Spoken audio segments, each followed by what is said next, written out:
Hello and welcome back to the UK Basketball Hub. We've obviously got a WBBL special going, and we spoke to Steph Gandy earlier, as well as our own David Baldridge. Good to hear from some of them. Not that he's female. Yeah, good to hear from him.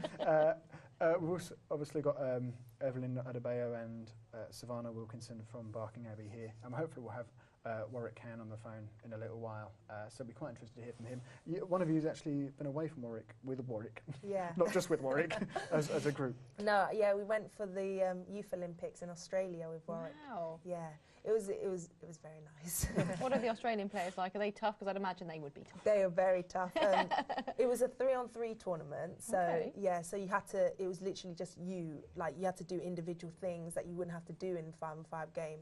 So the Australians, they were just big, they were tough, they just went after it, but it was a good challenge and it was a very nice experience. Yeah. Wow, fantastic. And I know that you said you often play against older players and players that you know and you aspire to and you've watched. Do they often pass on tips to you, or do they kind of keep that all to themselves? No, Yeah. well, they're definitely always giving us tips and advice, especially if they know we can do something better and we're not playing as well as we should be. They'll always be on our backs and pushing us constantly, like, come on, you can do better, you can do this. Yeah, Definitely. Do you find that some things sometimes have to be undone, kind of like little things little nuances that you have? I know in acting, they often point those things out and say, you do this all the time, or you do that all the time.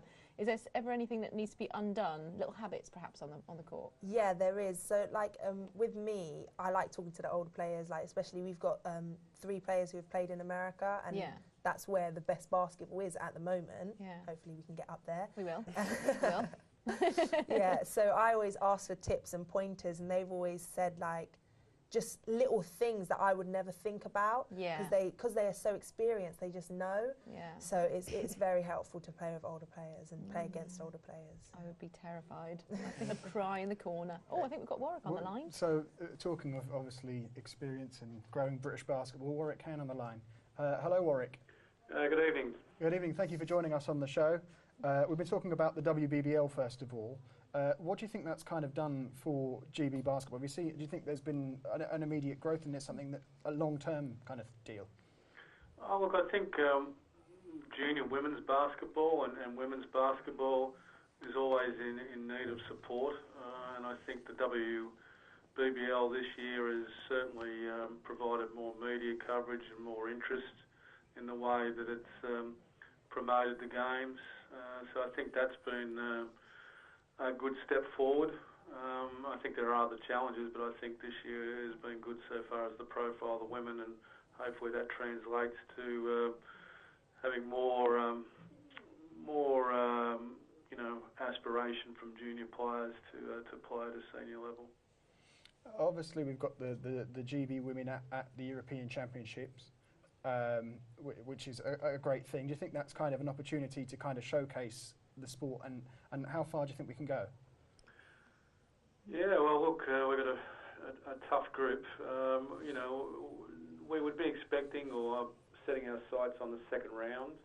A very good result. We have a desire certainly to finish top 8. And that's a tough goal. And if we finished in the top 6, we'd be very ecstatic. That coming out of a very, very tough group whereby we've got Russia, Latvia, Serbia, and Croatia, all of whom we're very familiar. But the nuances of the draw is we start with a bye and then play those 4 games, which are very, very hard. But we play them back to back for 4 times. Now, no one else has to do that. So we've got our challenges. But I think the coaching staff and the players all realise that each one of those teams we could beat. So the goal is to win 2 of those games, get to the second round, certainly top 8, and have a run at top 6 and Rio. Basketball seems to get a lot of bad press, obviously with the funding and obviously GB, the men not qualifying for Eurobasket. Do you think the youth teams and the women's team are kind of the shining light in basketball at the moment, and putting some positive news about basketball out there? Oh, certainly. I think that if you look at the results over the national youth teams of the home nations and GB at under 20 level over the last 5 years, the win percentage has gone up. There's been more medals than at any time previously, and we've risen as high as I think it is at youth level, 8th in Division A. So if you keep that in comparison, top 6 is World Championship level, which European dominates. So currently our high water mark at youth level is around about 8 in the women and 9 in the junior men. So that's not far off World Championship pace, given all the challenge that we've done.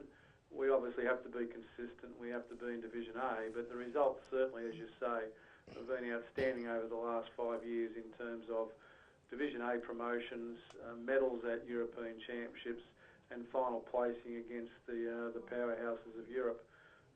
Certainly the women have been a shining light, GB women. This is their 3rd Eurobasket. It's a relatively young team in terms of maturation. Most players haven't reached their peak age of 28 to 32.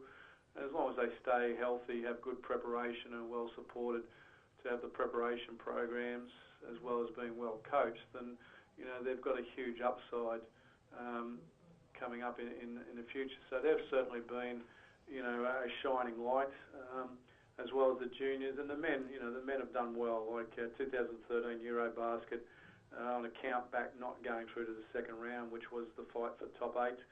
Best ever results, and unfortunately last year we couldn't, for various reasons, put our best players on the floor, and preparation was very disrupted in what we were doing. So I think we're on track generally, but certainly they are the bright lights, and but basketball has a bright future. We just need to continue to work hard and convince a few more people. I think so. In your opinion, is this the best women's team in terms of depth that we have had? Yeah, well, because certainly in my time as a national teams director and having come through, as head of performance for the youth level, it certainly has got more depth. Certainly I said that last year, but it only takes 1 or 2 injuries or players' unavailability, depending on which line they are, whether they're, the top 5, the second 5, the third 5 or the fourth 5. A couple of injuries always throws spanners into works, but last year's result was a very good result from a very young team, which I think was 2 years younger than the previous year in 2013, where we did so well, and we introduced a lot of new players to the team. Now with Joanna Leadham coming back in and Chantal Handy, we pick up seasoned veterans coming back in to complement that. So we've got a lot of good depth, but the challenge is to maintain that depth, and hopefully we'll introduce a few of our youth players into the senior ranks, but I guess the point I'm stressing is that it takes time to build that depth. Switching to the men's team, obviously you mentioned about the disappointment in players kind of not being available and disruption there. Do you think that was the main factor that cost them really qualification? Yeah, well look, the basic stats don't lie. There were 23 players that were named initially, which included 3 NBA guys, but of that 23, if I exclude the NBA guys, at 20, 11 of those top choice players were unavailable. It doesn't matter what country you are in the world if you lose that number. And I think the other stat, which is interesting, maybe of interest to the listeners, is that there were 10 point guards invited in, of which 3 were only available. So it does have a big impact, because once again, our depth isn't as strong as what we want it to be, and it takes time for our emerging youth to get the necessary experience to make that jump to the next level. So do you think this has been kind of, I suppose it's been disappointing not having some of the senior players, but it's given quite a few young players a chance? Yeah, well, Ben Mockford certainly grabbed, he was, a futures who grabbed his opportunity of coming into the 12, and then his last game against Bosnia and Herzegovina, he was the top scorer and played a major part. So I think that demonstrates the capability of any player who gets their chance. I think, look, at the end of the day, Andrew Lawrence proved that in 2013, where at 22 years of age he was starting, very mature. I think we really missed him in 2014 because of his ACL injury. And I think also Miles Hessen. So I think a lot of the young guys have grabbed their opportunities through the unavailability of other players. But the reality is, to compete with Europe, you need your marquee player, or your marquee player, if it's 1 or 2, needs to be the equivalent of the other powerhouses in Europe. And at the same time, you need to bring your juniors on. So for example, Miles Hessen is even though he's playing well in the top division in Germany, he's still 24 years of age. He's still a work in progress. He's 4 years away from what I would call his prime age. So I think we need to keep that understanding. And at the end of the day, basketball is the second most popular sport in the world. Certainly in men's terms, it's very, very competitive. So, they have got their opportunity, but it takes a lot to get to the really top level. I think we're heading in the right direction. I think a few players have grabbed their opportunities, and hopefully a few more will be in future years, provided we have the resources to do what our potential suggests.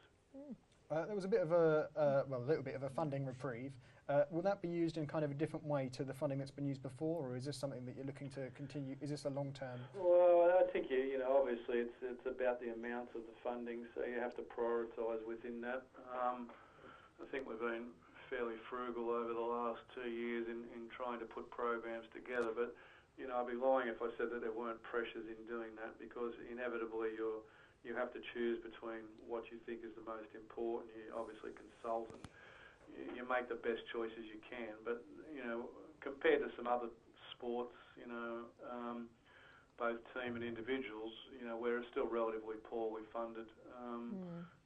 Sport England have done a great job in coming in and supporting us and keeping the flame alive, and we'll do the best of our ability with those resources provided. And I think basketball's a great sport. It's the second most popular amongst young people in schools. So we know what we've got to do on behalf of the government through the funding to encourage participation and to get results at the performance level. But realistically, wherever you are, you need the best resources you can to prepare as best you possibly can. But we'll do well with the women, and we'll do our best we can with the other teams as well to get the best results possible. We've got two guests in the studio from Barking Abbey, Savannah Wilkinson and Evelyn Odebayo. Do you think, what advice would you give to them? Are they on the right path, do you believe? Yeah, I know both those girls. Good day, girls. How are you? They're both identified. So 18s and under 20 levels. And coming through. I get to speak to those players quite regularly, so they know what it is that those expectations are. But the message that we give to all the junior players is,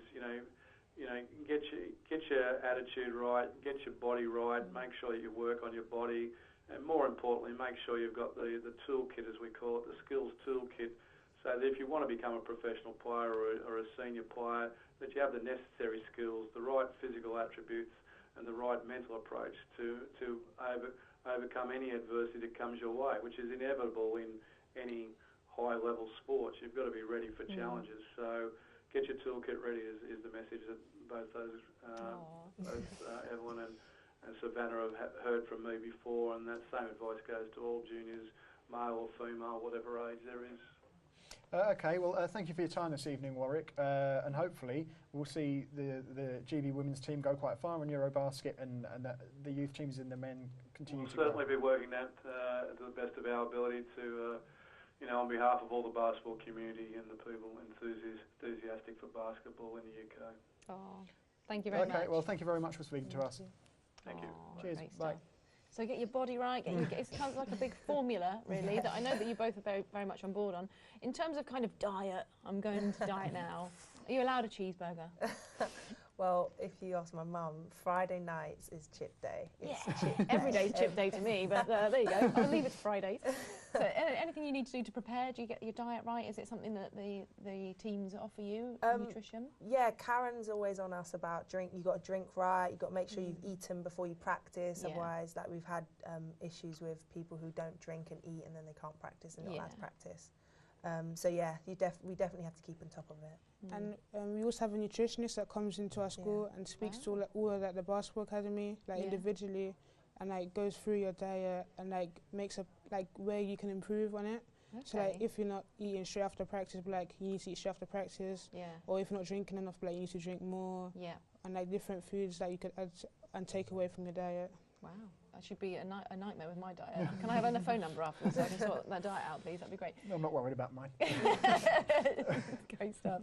So it sounds like you know exactly what you want to do, and I know that we all spoke before that the show went on air, that you do want to go to America. Mm-hmm. Anything that we could do to keep you here? Well, I think the WBBL is a aspiration to why we should stay here. Yeah. But there's great coaches here. It's just, I think people go to America to just get that extra touch. Okay. And then, like, there's lots of players like Kashmir, Crystal, all from Brixton, Marashi. They've all been to America and come back and play in WBBL. So it's just to get an extra touch, I think, just a different way of playing. It's also just like widen your experience and knowledge of the game, because there's like so much, even more greater and even experienced coaches than what we have here. Yeah. It's like getting coached by different coaches from around the world, like, it can't do you any harm. Like, it only make you a better player. Taking bits and pieces from each one and learning, that's fantastic. 2 questions, it may take you a little while. Who is the toughest player you've played against, and then what is the toughest team you played against? You can confer. Team, it would probably have to be Sheffield, because they've got everybody can play. Their bench, they've got a good bench. They're starting 5. Just everyone can play, and you've just got to be focused marking any player. Yeah, would you agree? Sheffield, yeah. I can't hear you. They're training, so, so whatever you want. And they're all strong players, really physical players as well. Yeah, definitely hard. Okay. Toughest player. Probably Carmen Reynolds from Nottingham Wildcats. She can just do everything. Like, and she's unpredictable as well, because she's a good shooter. She can drive. Yeah. So you don't know what she's gonna do. You don't know how to mark her sometimes, because you don't know it's so true. what to expect. Coach would be like, make her dribble the ball. She'll just score that way. Make her shoot. No, she'll just score that way.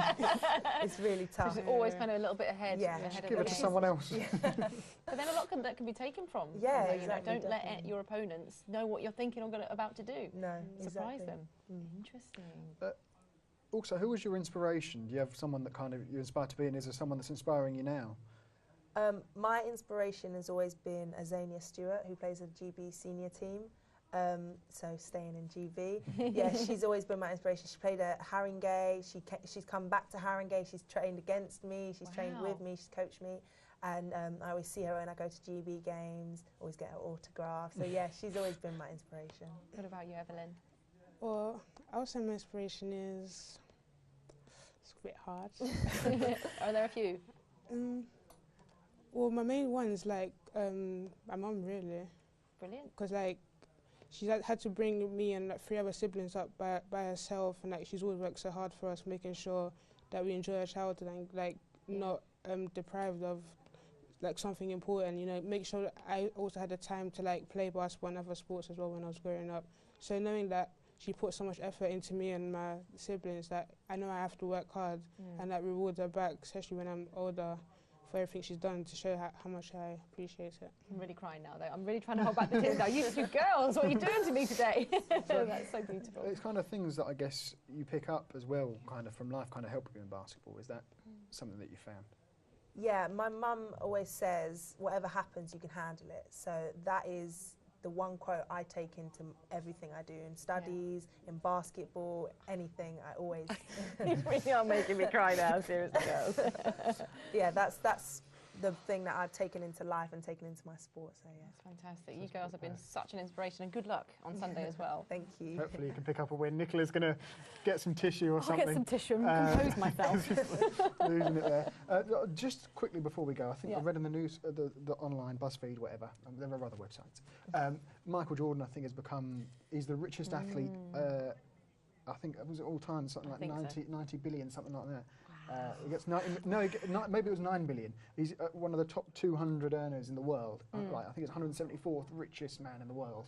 So it just shows you what a bit of branding and stuff can do. We talk about the WBBL kind of growing it as a brand. Obviously, Michael Jordan is a slightly bigger brand than, well, he's probably bigger than the NBA. Can help carry the NBA, I guess. And he has a good steak, makes a good steak in his steakhouse. Although I don't know if it's still there. Maybe it is. He's got his shoes. It's amazing. He's also made so much money. I guess that's quite savvy from him. Possibly. So shout out to Michael Jordan. They know what they need to. Oh, brilliant. Yeah, that was. It's been a great show. Thank you for coming on. Thank you so much. Thanks for making me cry like 10 times. Our WBBL special. We have Evelyn Adebayo, Savannah Wilkinson, probably name right, I nearly lost it there. Stephanie Gandy, Warwick Cann, David Waldridge for coming on the show. BBL TV for giving us their footage. The next game on BBL TV is London Lions versus Manchester Giants. I can't remember the date of that, but I shouted that out, so that's a tick in the box. So yeah, thank you for joining us on the UK British Basketball Hub this Tuesday evening. Thank you very much. Thank you.